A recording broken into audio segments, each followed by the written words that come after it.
तुम्हारी मांग की सिंदूरी छटा, घटाओं से केश, दूध सा मुखड़ा, ऐसा लगता है आकाश में संध्या की लाली छा गई है और पूर्ण चंद्रमा भी उदय हो गया है। तुमको पाकर मेरे सारे स्वप्न पूरे हो गए, मैं संपूर्ण हो गया प्रिय। मेरे सिंदूर ने आज आपका मन हरा है प्राणनाथ, किंतु आपने तो पहली दृष्टि में मेरे मन का हरण कर लिया था और मैं जान गई थी कि आप ही मेरे सब कुछ हैं। वो कैसे प्रिय? आपकी रुद्राक्ष माला को देखकर भगवान शंकर और माता पार्वती से मनाती हूँ कि यह माला सदैव आपकी रक्षा करती रहे और मेरी मांग का सिंदूर सदैव दमकता रहे।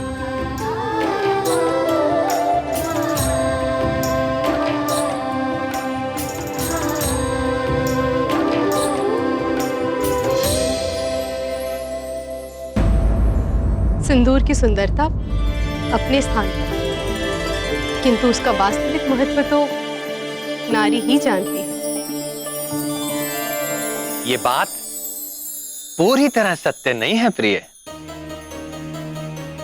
क्यों?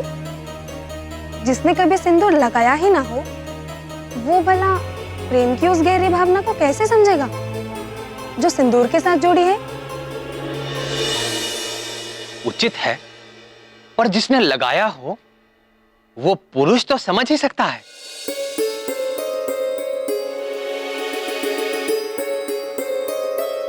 हे अव्यक्त, ऐसा कौन सा पुरुष है जो सिंदूर लगाता हो?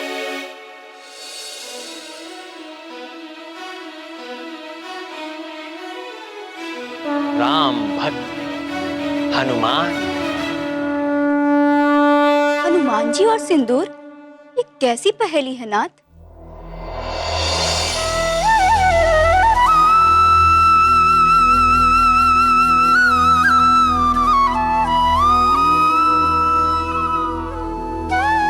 ये पहेली तो वो ही बूझे जो सिंदूर लगाती। ठीक है, हे अंतर्यामी, मैं ही बताती हूँ। ये घटना तब की है जब प्रभु श्री राम रावण का वध करके अयोध्या में लौट आए। सारे वानर तो किष्किंधा लौट गए, परंतु राम भक्त हनुमान अपने आराध्य के चरणों को छोड़कर कैसे जाते? अंजना नंदन प्रभु श्री राम की सेवा में अयोध्या में ही बने रहे। एक बार मंगलवार के दिन जब हनुमान जी राजसभा में पहुंचे तो सभी लोग उनको देखकर चौंक पड़े। क्यों? हनुमान ने अपनी पूरी देह पर मुख से लेकर पैरों तक सिंदूर का लेप लगा रखा था।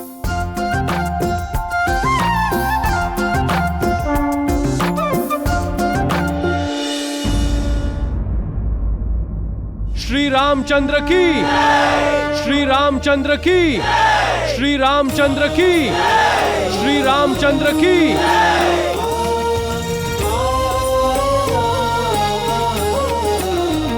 सभी सभासद तो उपस्थित हैं, किंतु पवन पुत्र हनुमान कहीं दिख नहीं रहे। जय श्री राम। जय राम भक्त हनुमान, जय राम भक्त हनुमान, जय राम भक्त हनुमान।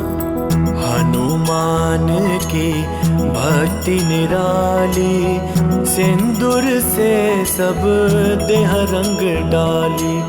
दिया प्रीत का प्रगट प्रमाण, सजल नयन हो गए श्री राम। जय राम भक्त हनुमान, जय राम भक्त हनुमान, जय राम भक्त हनुमान। जय श्री राम।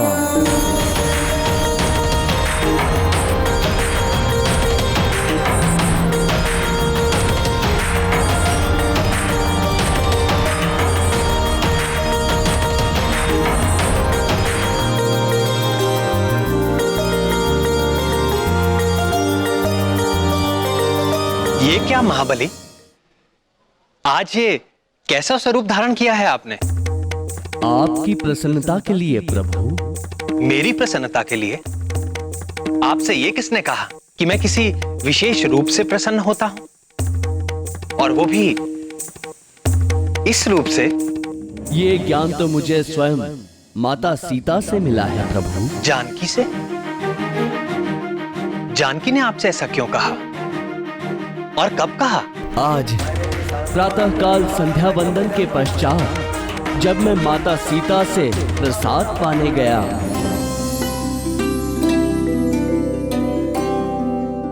प्रणाम माते, भूख लगी है, प्रसाद दे माते। हाँ पुत्र, तनिक ठहरो।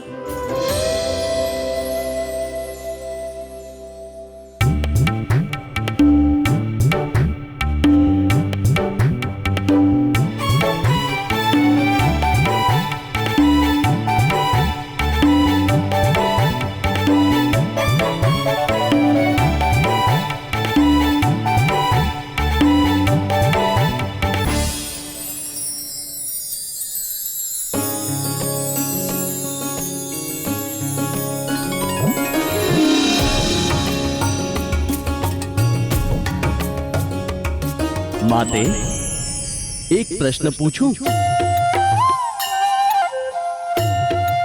महाज्ञानी हनुमान हमसे कुछ जानना चाहते हैं। अवश्य पूछिए अंजना नंदन।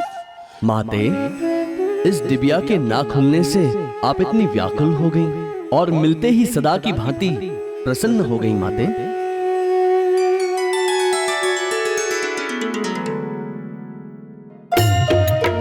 ये तो स्त्रियों का रहस्य है पुत्र, तुम्हें कैसे बता दूं? अच्छा अच्छा, उदास मत हो।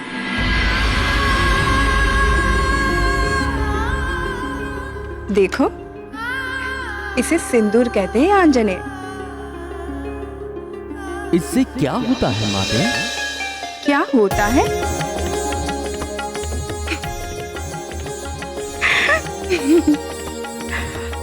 आप भी भोलेनाथ की तरह भोले हैं हनुमान। अच्छा सुनो, संसार की हर स्त्री अपने स्वामी के लंबी जीवन के मंगल कामना के लिए अपने मांग में सिंदूर धारण करती है, और मैं भी इसीलिए सिंदूर लगाती हूँ। इसे लगाने से आपके स्वामी दीर्घायु होते हैं और वे सदैव मुझसे प्रसन्न रहते हैं। इसे लगाने से प्रभु दीर्घायु होते हैं और प्रसन्न भी होते हैं माते? हाँ पुत्र, वे प्रसन्न होते हैं। धन्यवाद माते, आज्ञा दीजिए। अरे हनुमान, तनिक सुनो तो पुत्र।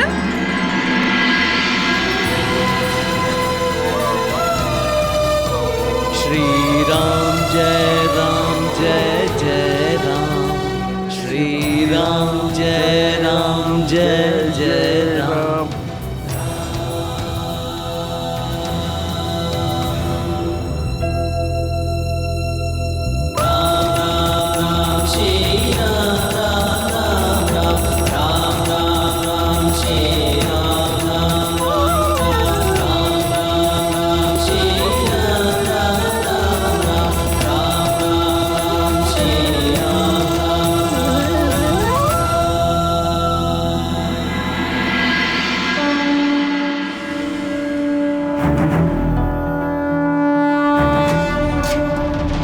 इसलिए मैंने भी सिंदूर लगा लिया प्रभु। किंतु हनुमान, जानकी तो चुटकी पर सिंदूर लगाती है, परंतु आपने तो अपने शरीर का कोई भी हिस्सा रिक्त नहीं छोड़ा। मैंने सोचा प्रभु, केवल चुटकी भर सिंदूर लगाने से आप दीर्घायु हो जाते हैं, तो यदि मैं संपूर्ण देह पे सिंदूर लगा लूं तो आप चिरंजीवी हो जाएंगे और पृथ्वी छोड़ के कभी भी अपने धाम नहीं जाएंगे प्रभु। सदैव हम भक्तों के पास ही रहेंगे प्रभु।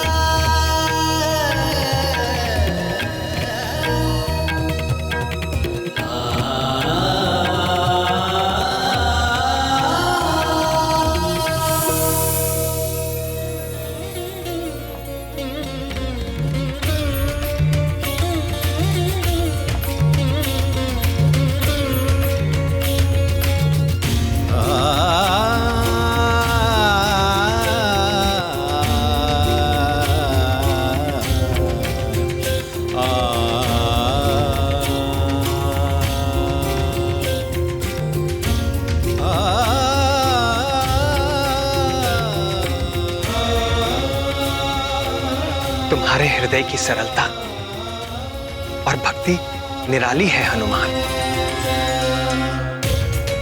ऐसी ही भक्ति मुझे तुम जैसे भक्तों के अधीन बनाती है। आज मंगल के दिन तुमने मेरे लिए जो ये मंगल कामना की है, तो मैं वचन देता हूं महावीर कि मंगलवार को जो कोई भी तुम्हारे इस सिंदूरी रूप के दर्शन करेगा और श्रद्धा से तैल और सिंदूर अर्पित करेगा, उसके प्रति भी मैं वैसे ही कृपालु हो जाऊंगा जैसे जैसे कि तुम्हारे प्रति। जय राम भक्त हनुमान, जय राम भक्त हनुमान। पवन पुत्र का किया सम्मान, भक्तों के लिए लिया ये आन। जो हनुमत को रंगे सिंदूरी, राम करे सब इच्छा पूरी। जो हनुमत को रंगे सिंदूरी, राम करे सब इच्छा पूरी।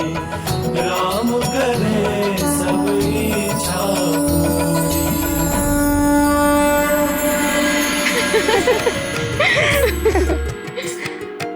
तो ये है सिंदूर का महत्व, जिसे स्त्रियां ही नहीं हनुमान भी जानते हैं।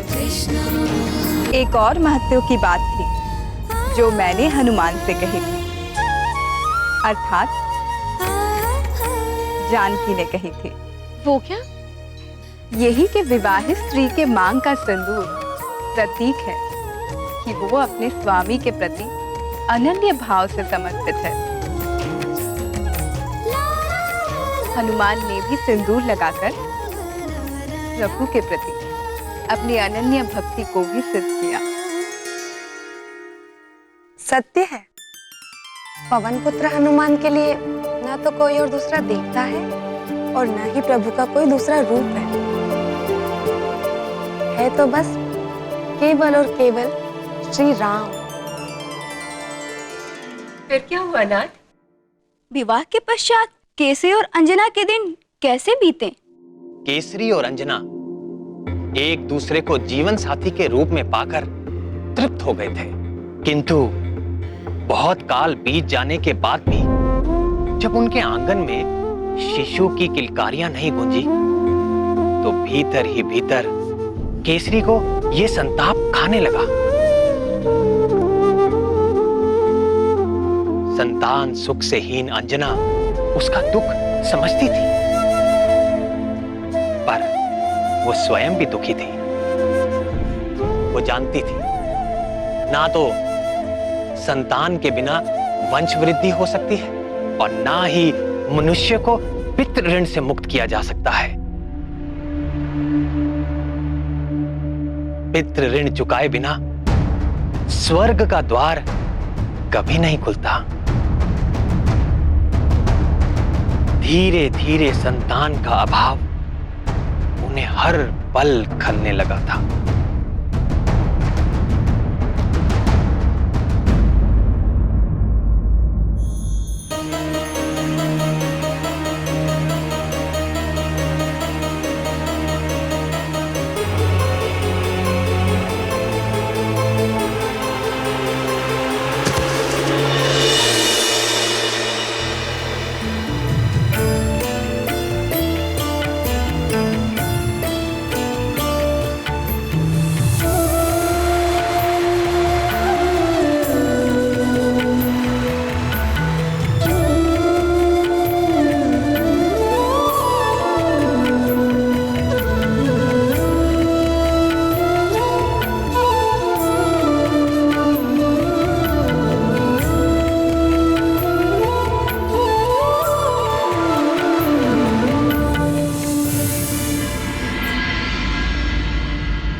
किंतु हे घनश्याम, अंजना को तो देवगुरु से पुत्रवती होने का आशीर्वाद मिला था, उसी कारण उन्हें पृथ्वी पर जन्म लेना पड़ा। तो फिर उन्हें संतान न होने का क्या कारण था? अंजना को यदि किसी साधारण जीव को जन्म देना होता तो कोई कठिनाई ना होती, किंतु उसे तो महाकाल भगवान शंकर के अंश को अपने गर्भ में धारण करना था, जिसके लिए वो आध्यात्मिक रूप से परिपक्व नहीं थी। पूर्व जन्म की अप्सरा अंजना स्वर्ग लोक से आई थी। स्वर्ग भोग विलास का लोक है, तप का नहीं। और अंजना को हनुमान को जन्म देने के योग्य बनने के लिए तपस्या की आवश्यकता थी। तपस्या? किंतु कैसे?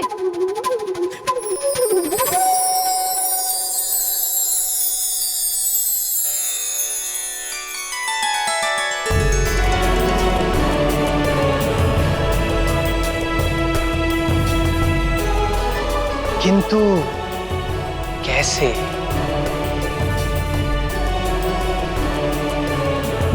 तपस्या? किंतु कैसे?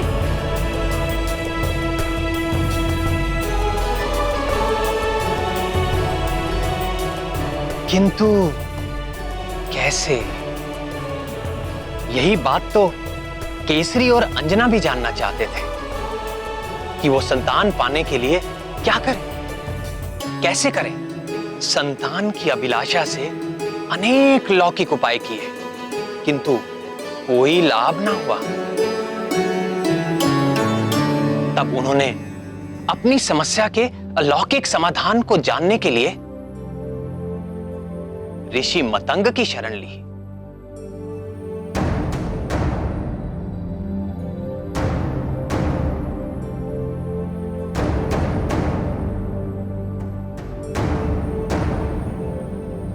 ये वही ऋषि मतंग थे जिन्होंने मेरे राम अवतार के समय परम भक्त शबरी का मार्गदर्शन किया था।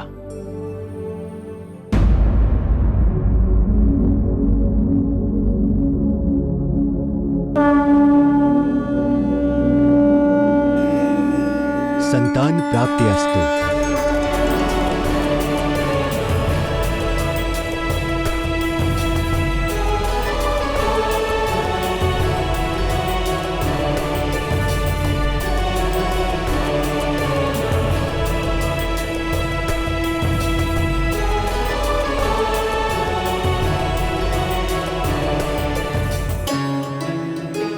तुम दोनों ऐसे चकित भाव से मुझे क्यों देख रहे हो? आपने तो बिना मांगे ही हमें मनचाहा वर दे दिया।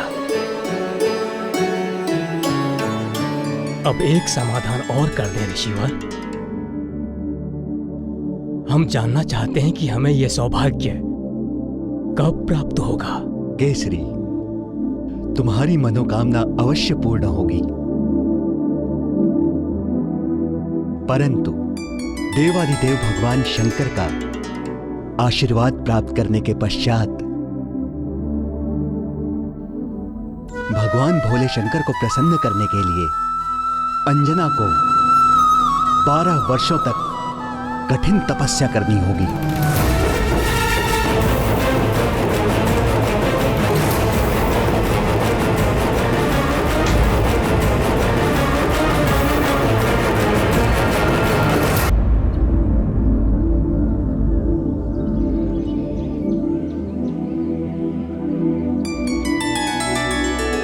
संतान प्राप्ति अस्तु। हम जानना चाहते हैं कि हमें यह सौभाग्य कब प्राप्त होगा। भगवान भोले शंकर को प्रसन्न करने के लिए अंजना को 12 वर्षों तक कठिन तपस्या करनी होगी।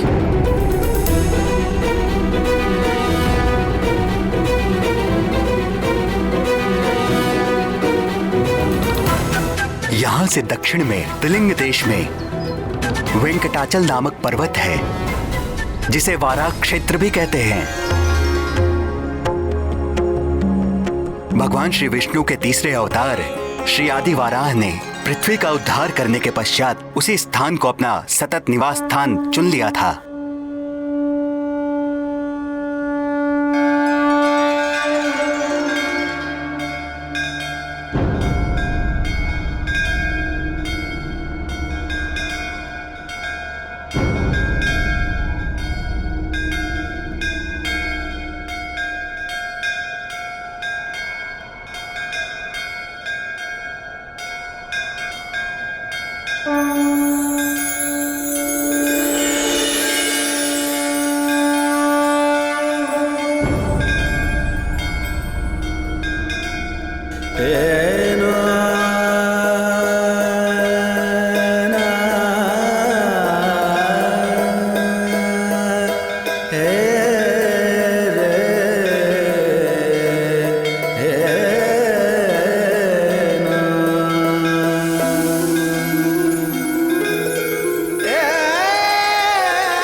कल्याण वस्तु।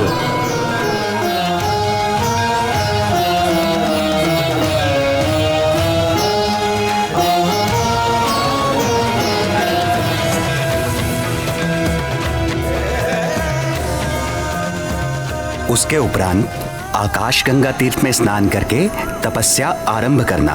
भगवान उमाकांत अवश्य कल्याण करेंगे।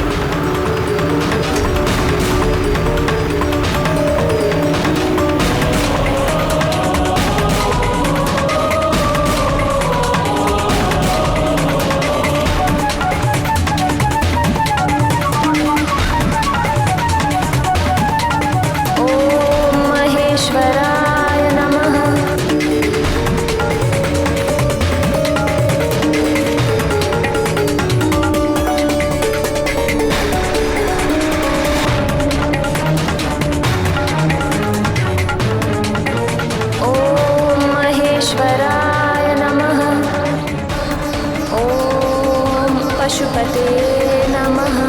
ओम सर्वाय नमः। ओम विश्वरूपे नमः। ओम कपिदेवाय नमः।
पशुपते नमः।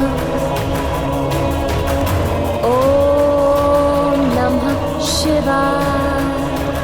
ओम नमः शिवाय।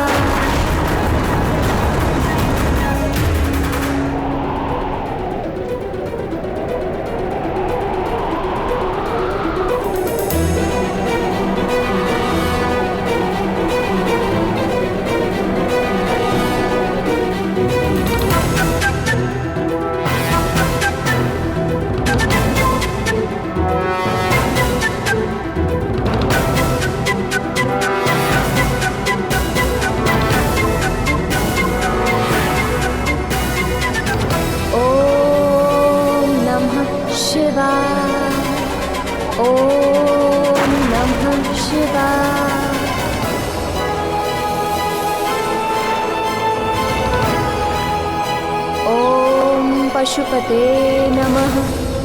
इसी प्रकार कठोर तप करते हुए 12 वर्ष व्यतीत हो गए।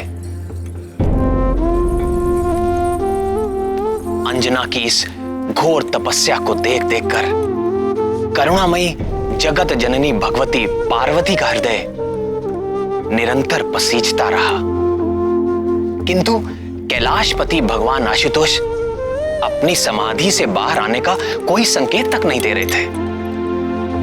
अंततः सत्व मूर्ति शैलपुत्री का धैर्य छूटने लगा।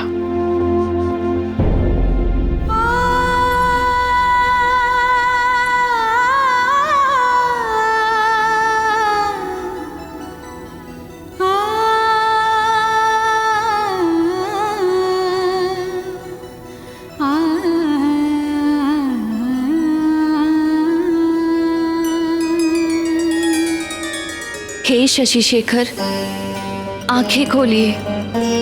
अंजना के तप से समस्त लोग कंपित हो उठे हैं। हे दीनानाथ, आप तो आशुतोष हैं, अपने भक्तों पर शीघ्र प्रसन्न हो जाते हैं।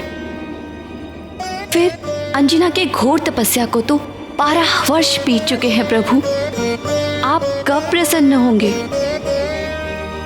उस दीन के प्राण संकट में है दीनबंधु, दया कीजिए। आपके अंश का अवतार काल भी निकट आ पहुंचा है।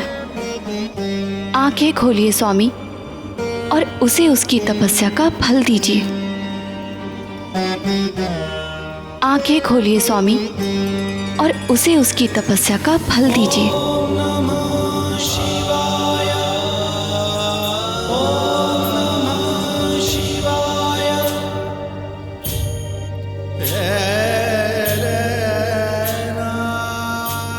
अभी नहीं करुणामाई, अभी एक परीक्षा शेष है। नमो शिवाय, नमो नमो, नमो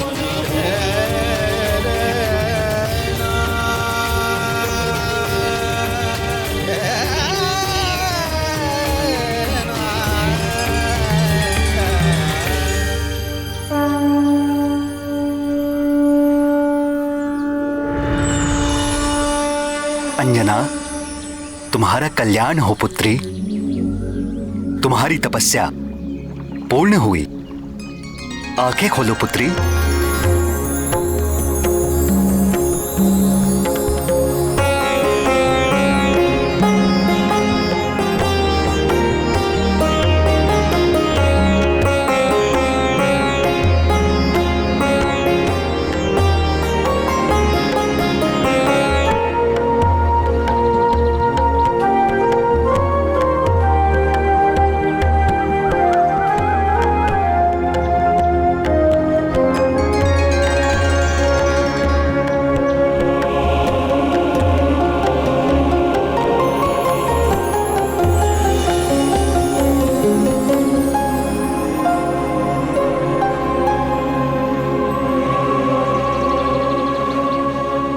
पुत्री, आगामी श्रावण कृष्ण पक्ष की त्रयोदशी को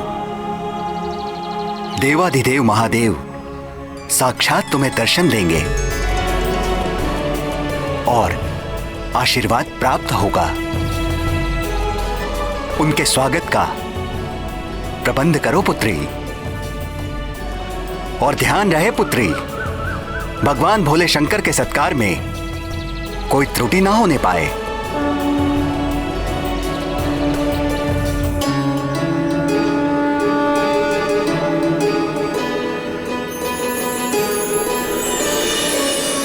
जब ब्रह्मा जी की 100 दिव्य वर्षों की आयु पूर्ण हो जाती है तो मैं प्रलयकालीन संवर्तक सूर्य बनकर अपनी प्रचंड किरणों से समुद्र, पृथ्वी और प्राणियों के शरीर से सारा जल सोख लेता हूं। जब समस्त ब्रह्मांड दहकने लगता है तो मैं ही प्रलयकालीन मेघ के रूप में सहस्रों वर्षों तक मोटी मोटी धाराओं से इस समस्त ब्रह्मांड को जलमग्न कर देता हूं। तब पृथ्वी जल में विलीन हो जाती है, जल तेज में, तेज वायु में, वायु आकाश में और आकाश अहंकार में लीन हो जाता है, अहंकार महतत्व में और महतत्व मूल प्रकृति में लीन हो जाता है। उस अवस्था में जब समस्त जीवों और देवताओं के साथ वेद और ब्रह्मा भी मुझ में समा चुके होते हैं तो इस सृष्टि का उस प्राकृत प्रलय में लोप हो जाता है। फिर नवीन सृष्टि का समय आने पर मैं समस्त सृष्टि के तत्वों व उनकी एकता के द्वारा एक विराट शरीर की रचना करता हूं। उसी विराट शरीर की नाभि से नवीन ब्रह्मा प्रकट होते हैं।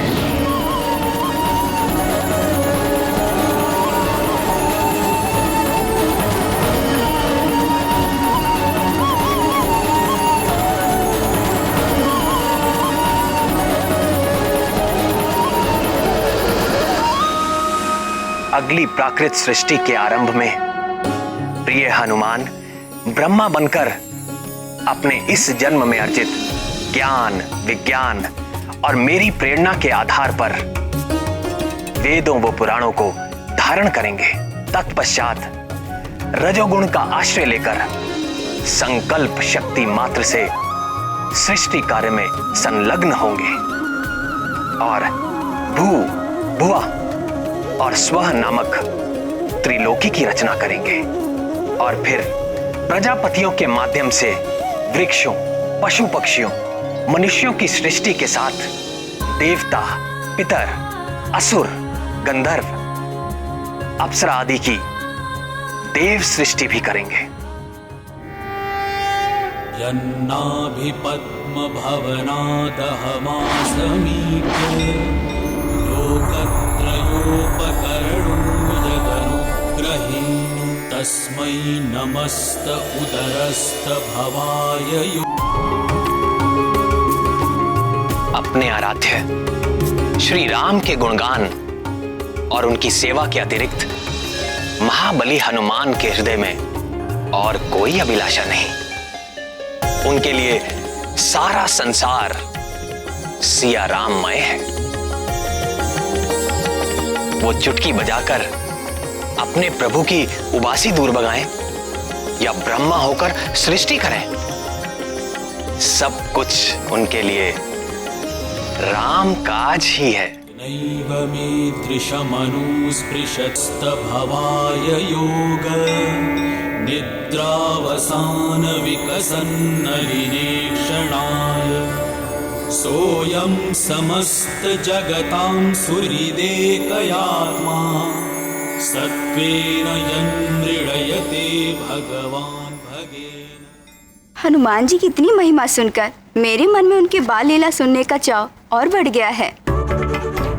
किंतु प्रभु, उसके पहले उनके जन्म की कथा तो पूरी कीजिए। भगवान भोलेनाथ ने कब और कैसे अंजना को आशीर्वाद देके उसकी मनोकामना पूर्ण की, थोड़ा विस्तार में बताइए ना प्रभु। हाँ श्याम सुंदर, महादेव ने माता पार्वती से कहा था कि वो एक और परीक्षा लेना चाहते हैं। फिर क्या हुआ?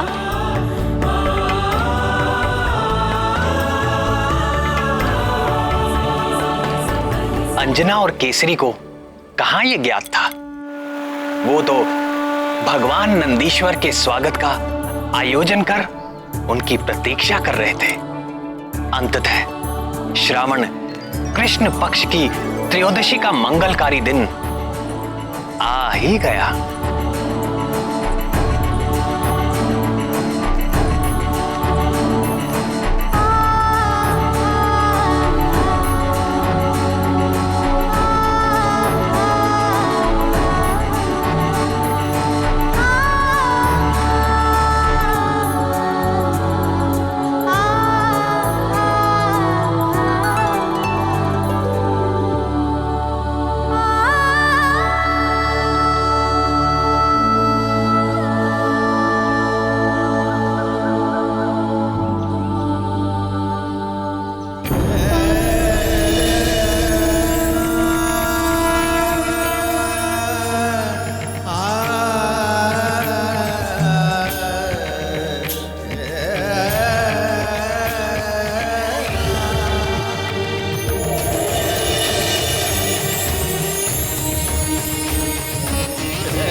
प्रातः से संध्या हो गई, किंतु भोलेनाथ अभी तक नहीं आए। भक्ति भिक्षाम देहि, भवति भिक्षाम देहि, भवति भिक्षाम देहि।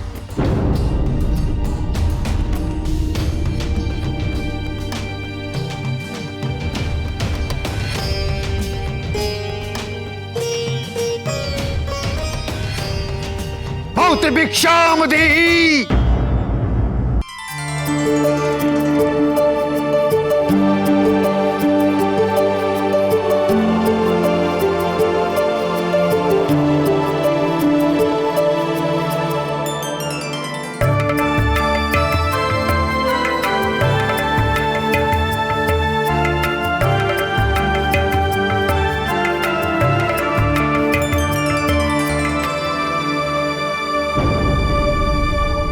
इस बूढ़े के साथ उपहास कर रही हो?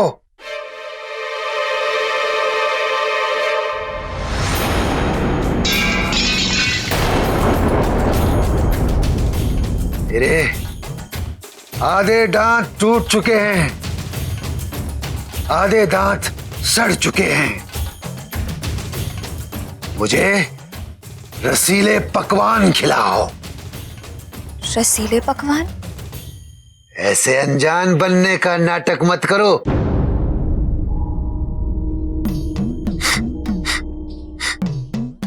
तुम्हारी रसोई में 56 भोग पकाए गए हैं और मैं बड़ी दूर से तुम्हारी उस सुगंध के पीछे यहां तक चला आया हूं। मैं वो भोग लगाए बगैर तुम्हारे इस द्वार से नहीं जाने वाला हूं।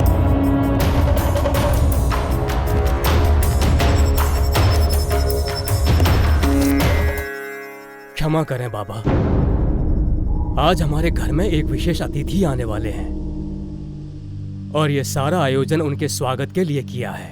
तुम कह रहे हो कि मैं अतिथि नहीं हूं? मैं बूढ़ा दरिद्र करूप हूं, इसलिए वो अतिथि नहीं होता जिसको न्योता देकर बुलाया जाए। अतिथि वही होता है जो बिना बुलाए किसी भी तिथि में चला जाए। नहीं नहीं बाबा, मेरी बात का अर्थ ये था कि ये सब हमारे इष्ट नहीं, अनिष्ट होगा तुम्हारा। मेरे समान बूढ़े दरिद्र भूखे को भोजन न करा के कोई भी इष्ट प्रसन्न नहीं होने वाला। बोलो, कराते हो 56 भोग?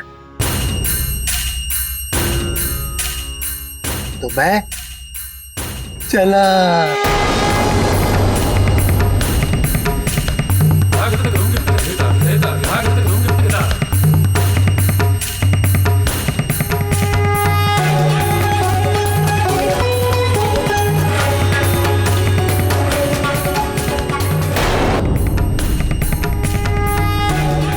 इनके जाने से कहीं कोई अनर्थ ना हो जाए। और फिर बाबा ठीक ही तो कह रहे हैं, है तो ये अतिथि और अतिथि देवो भव। जो भी हो, हमें इन्हें प्रसन्न करके यहाँ से भेजना चाहिए। रुकिए बाबा।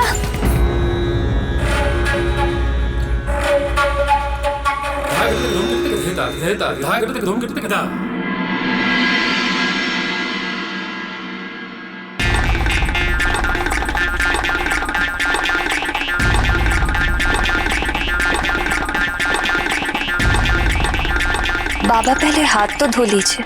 हाथ क्या धोना? मैं तो कभी मुंह भी नहीं धोता। लाओ भोजन लाओ। आइए, आप यहाँ बैठिए।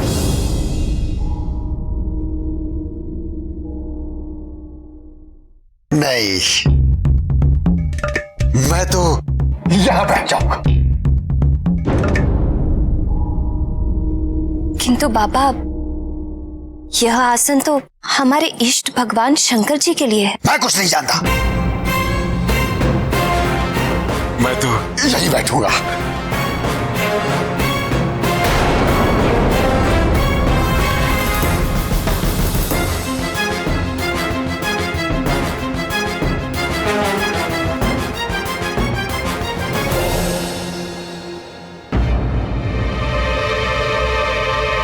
खड़े खड़े एक दूसरे का मुंह क्या देख रहे हो? लाओ, मेरे लिए भोजन परोसो।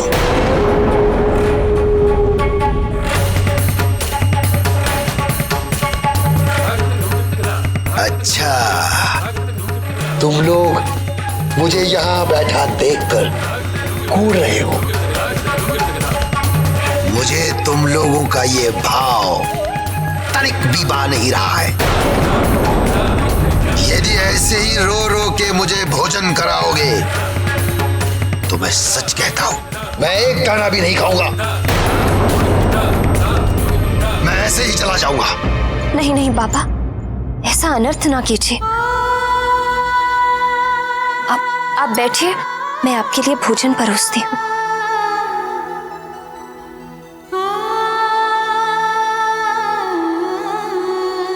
रुको। अब क्या हुआ बाबा? मुझे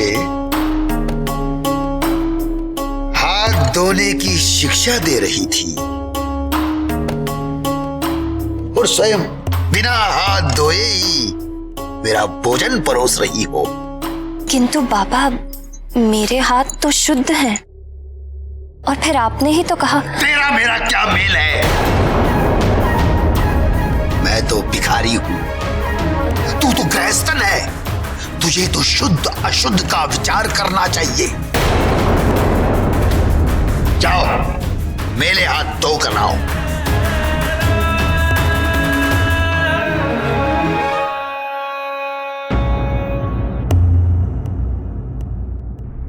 पंखा क्या देखने के लिए रखा है?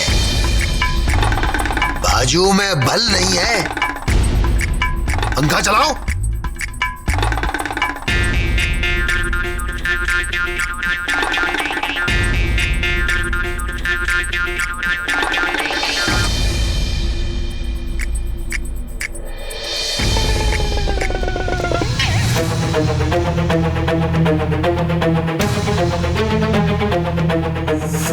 बाबा, भोजन प्रारंभ।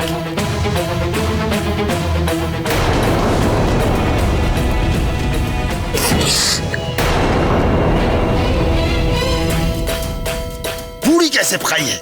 आधी कच्ची, आधी चली हुई।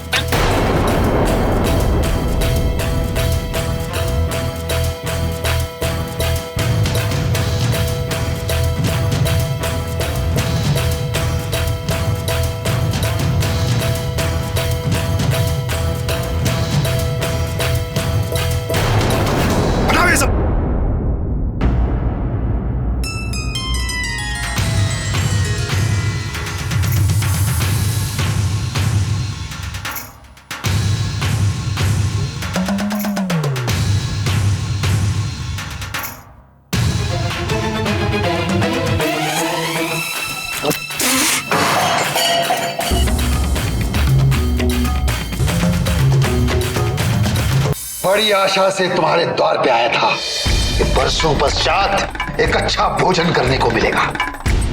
तुम दोनों ने गुड़ गोबर कर दिया।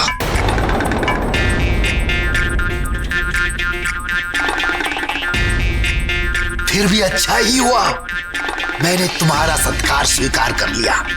भूखे का पेट भरकर कुछ तो पुण्य मिलेगा तुम्हें, नहीं तो उस अवगढ़ अहोरी जटाजुटी शंकर की सेवा करने से तुम्हें कुछ नहीं मिलने वाला था।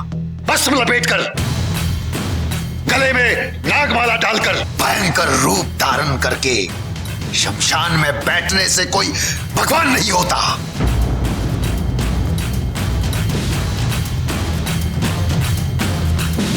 अरे वो तो लोगों को डरा धमकाकर भगवान बन बैठा है। इष्ट बनाना ही है। मुझसे पूछो, मैं तुम्हें बताता हूं कौन सा भगवान तुम्हारा भला कर सकते हैं। बस कीजिए बाबा।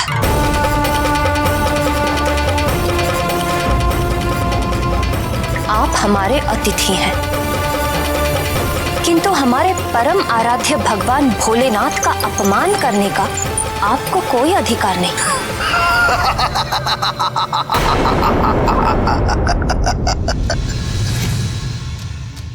इसमें अपमान क्या है बालिके? जो सत्य है वो सत्य है। क्या शंकर शमशान में नहीं रहता? क्या वो भस्म लगाकर नहीं घूमता? क्या वो जटाजुटी अघोरी नहीं है? हाँ, रहते हैं वो शमशान में। हाँ, लगाते हैं भस्म, किंतु जहां अपने भी साथ छोड़ देते हैं, उस शमशान में रहकर वो जीवों को शरण देते हैं और भस्म लगाते हैं उन्हें जीवन की व्यर्थता का उपदेश देने के लिए। और जिन जटाओं का आप इतना अपमान कर रहे हैं, ये मत भूलिए कि उन्हीं जटाओं में मां गंगे भी निवास करती हैं। उन्हीं जटाओं की महिमा है कि मां गंगा समस्त जीवों के लिए कल्याणकारी रूप में रहती हैं। नहीं तो जिस प्रचंड वेग से वे स्वर्ग से उतरी थी, यदि भगवान जटाशंकर ने उन्हें अपनी जटाओं में ना घेरा होता तो वे अपने वेग से सब कुछ बहाकर नष्ट कर देते। और अघोरी, अघोरी का अर्थ समझते हैं आप? घोर का अर्थ होता है क्रूर और अघोर अर्थात जिसमें कोई क्रूरता ना हो, जो घोर पापियों के प्रति भी करुणा की दृष्टि से देखते हैं। ऐसे हैं मेरे भगवान भोले शंकर।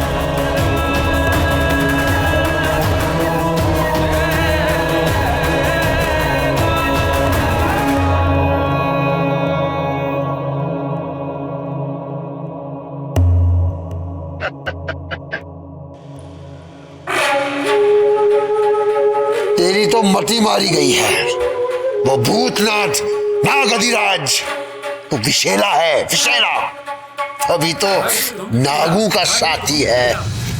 आपको विशैले समझ आते हैं तो हाँ, मेरे भगवान भुजंग भूषण विशैले हैं, क्योंकि अमृत मंथन के समय जो कालकूट विष निकला था, जिसे देखते ही सब देवता हाहाकार करते भाग खड़े हुए थे, उस भयंकर कालकूट विष को अपने कंठ में धारण करके मेरे भगवान नीलकंठ देवताओं को अमृत देने वाले हैं। अरे वो तो इतने शांत, अहिंसक और परोपकारी हैं कि नाग जैसे विषैले जीव भी उनके पास आकर अपना डसने का स्वभाव भूल जाते हैं। तुम्हारे जैसे अंधभक्त। बस अब यदि आपने मेरे भगवान भोले शंकर के विरुद्ध एक शब्द भी बोला तो क्या करोगी अंजना?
अपनी परीक्षा में सफल हुई पुत्री अंजना। मैं तुम्हारी भक्ति और तपस्या से अति प्रसन्न। तुम्हारी मनोकामना पूर्ण होने का समय आ गया है। शीघ्र ही वायुदेव के द्वारा तुम्हें मेरा प्रसाद प्राप्त होगा।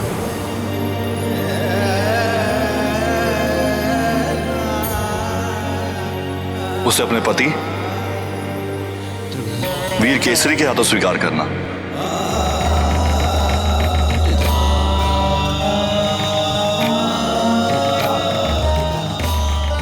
तुम्हारा होने वाला पुत्र समस्त संसार में अपने बल और पराक्रम के कारण विख्यात होगा।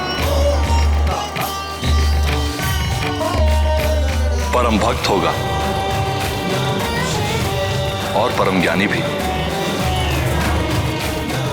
कल्याण हो।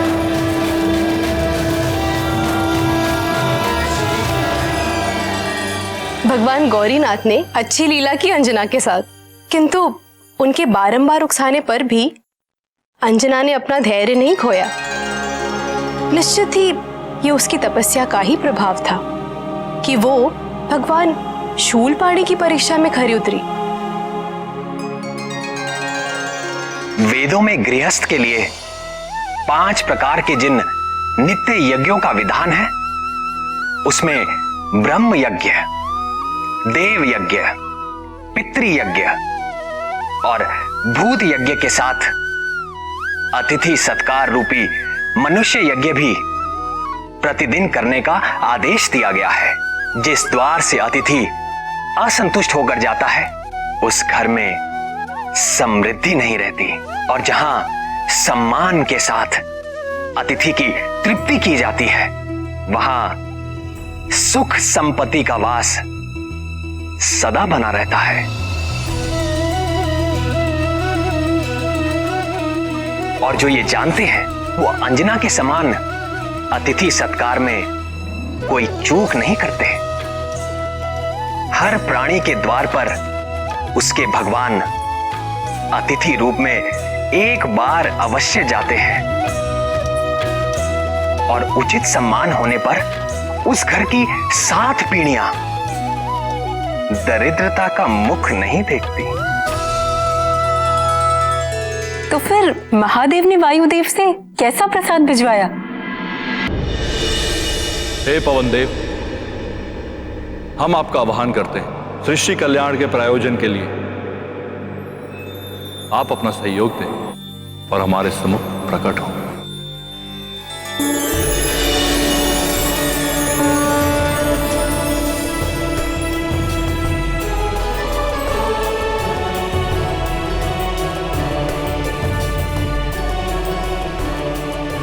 जगत जननी माता पार्वती और जगत गुरु भगवान भूपति की जय हो। मैं कृतार्थ हुआ महादेव, अपने तेज को वहन करने के लिए आपने मेरा चुनाव किया है।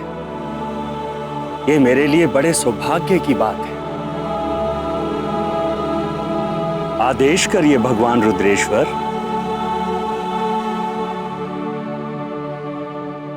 ओम नमः शिवाय, ओम नमः शिवाय, ओम नमः शिवाय, ओम नमः शिवाय।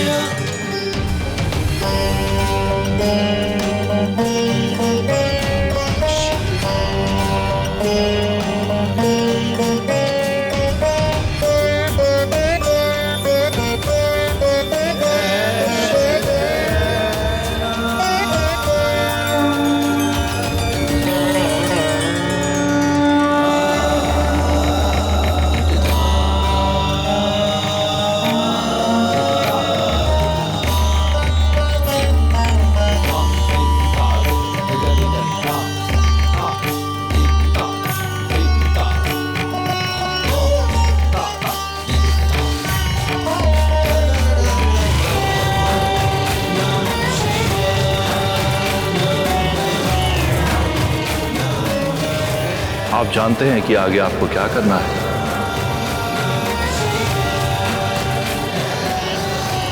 कल्याण।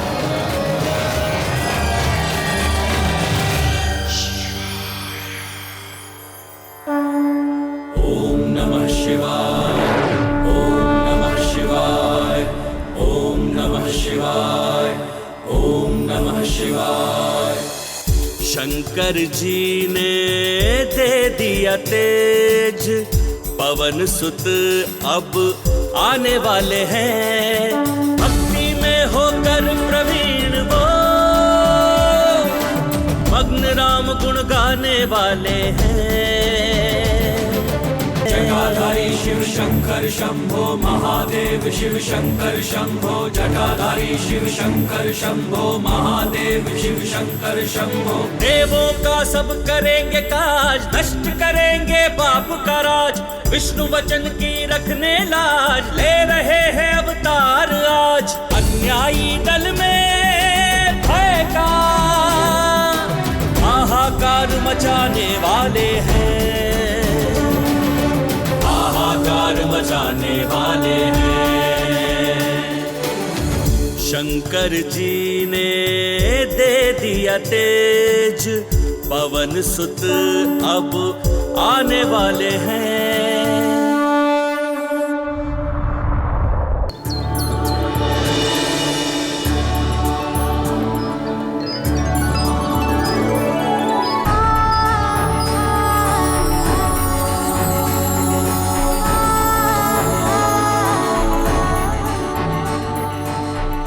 प्रिय, मेरा हृदय धड़क रहा है। लग रहा है कि कुछ अलौकिक घटने वाला है। तुम ठीक कह रही हो प्रिय। मेरा हृदय भी एक विचित्र आनंद से भर उठा है। और देखो ना, ये समस्त प्रकृति भी उल्लास में खिल सी गई है। लगता है आज सब कुछ हमारे अनुकूल हो रहा है। ये सब कृपा निधि भगवान भोले शंकर का आशीर्वाद है। दीन जन की करेंगे रक्षा, वज्र बनेगी सूर्य की कक्षा। भगत जगत के लेंगे शिक्षा, बल विद्या की देंगे भिक्षा। बलिदान प्रेम बैराग के नव आदर्श बनाने वाले हैं, नव आदर्श बनाने वाले हैं। शंकर जी ने दे दिया तेज। देवी अंजना, वनराज केसरी, मैं पवन देव हूँ। भूत भावन भगवान शंकर और माता भवानी का संदेश लेकर आपके पास आया हूँ। वे दोनों आपकी श्रद्धा और तपस्या से अति प्रसन्न हैं और उन्होंने अपने आशीर्वाद के रूप में ये प्रसाद भेजा है। ओम नमः शिवाय। हे वानर राज, देवी अंजना के लिए इस फल को आप ग्रहण करें। ओम नमः शिवाय, ओम नमः शिवाय, ओम नमः शिवाय, ओम नमः शिवाय, ओम नमः शिवाय, ओम नमः शिवाय।